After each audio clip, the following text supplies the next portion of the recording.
think the most important thing for you to think about before you go green, before you start telling green stories, is you need to be clear on the why.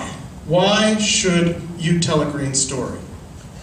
Is it because green tourism is the fastest growing segment in travel? Maybe. Why should you go green? Because you might be able to make money at it? Maybe. Why should you go green? You have to be able to answer that question very clearly, and there's really only one answer, because you don't have a choice. We've heard for the last 2 days a lot of gloom and doom, but it's important to understand what the stakes are, because you can't go green slowly. Because everybody is joining this green story as a story in progress. You missed some of the earlier chapters. So let me just catch you up to date. For the first 5,000 chapters of the human story, it was about simply trying to sustain life and subdue nature. We wanted to subdue nature because we wanted to be able to go in our beds at night and not have to worry about bears dragging us out into the woods. Well, how are we doing on the subduing nature story? We heard about it yesterday. In 20 years, there will be no coral reefs. That sounds pretty subdued to me. National Geographic will tell you we're losing species at 10,000 times the natural rate, biodiversity. So when it comes to subduing nature, humans are winning about 10,000 to 0. So I think we've got the subduing nature piece covered. Now let's talk about sustaining life. Our mission was simply to extract resources out of the earth so that we could live. But at some point, roughly around the industrial age, we came up with this concept of sustaining quality of life. And the challenge with sustaining quality of life is that for some people, quality of life means a chicken in a pot. And for other people, it means a corporate jet in a driveway. And that's part of the wrinkle, and that's part of our challenge here. So, Russ asked the question the other day, why aren't we talking about population growth? Isn't that the biggest problem? If only population growth was our biggest problem. Since 1900, population of the world has increased 400%. Now, if our demand for water, if our demand for resources, if our demand for energy and everything else had increased only 400%, we'd still have a manageable problem. But because of this quality of life wrinkle in our consumption of resources, you're seeing that we're having an exponential demand on the resources. So we've had a 400% increase in world population, but we have a 1,600% increase in energy use, 1,700% increase in water, 3,500% increase in marine cash. What you're seeing there is exponentiality, and that is our real challenge.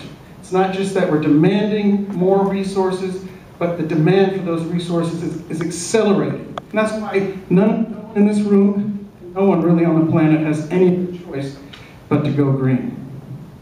This is another graph. You don't have to trust my numbers, do your own research. You'll find that everything I'm telling you is true. This shows over 500 years how human consumption of resources has accelerated. You see how those lines, those are different resources. Gradually, from 1500 to about 1700, it's sort of a gradual rise. Then the Industrial Revolution kicks in, we hit the gas, and everything starts skyrocketing up to the ceiling. That's why we live in a moment that is unprecedented in human history. So when you go back to your offices and you go back, you're sitting in your communities and people say, it's really not so different today than it was 100 years ago, 150 years ago.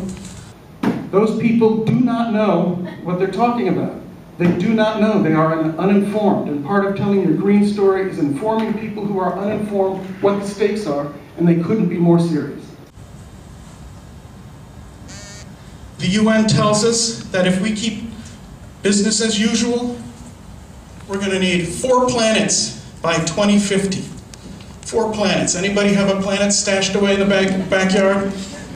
I didn't think so. Now let's assume that we all got on our hands and knees and we begged every country in the world, please, oh please, stop growing. And all of those countries agreed to stop growing except one, China. We would need 2 planets. by 2050. Now I know what some of you are thinking. You're doing the math, 2050? Oh, that's a relief, I'll be dead by then. I think that's the wrong way to think about it. The wheels aren't gonna fall off the bus New Year's Eve 2049. They're falling off the bus right now. All you have to do is open your newspaper and you can see it all over the world. Now let's get to tourism. This graph shows us how the population of flying humans has expanded in the last 50 years or so. I flew across the Atlantic for the first time in 1962, so I'm very proud to say I beat the Beatles by 2 years. Exponentiality. It took us 6 million years to get the first human in an airplane. It took us 90 years to get the first billion humans in the airplane. It took us 10 years to get the second billion humans in airplanes, and it will only take us 4 years to put the next billion humans in airplanes. That's exponentiality.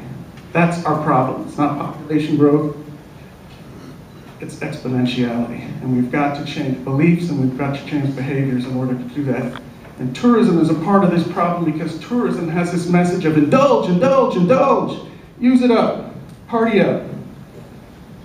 This is what's keeping us from really expanding and being smart about tourism, is all the ROI guys out there. It's not just about ROI, it's about COI, cost of inaction.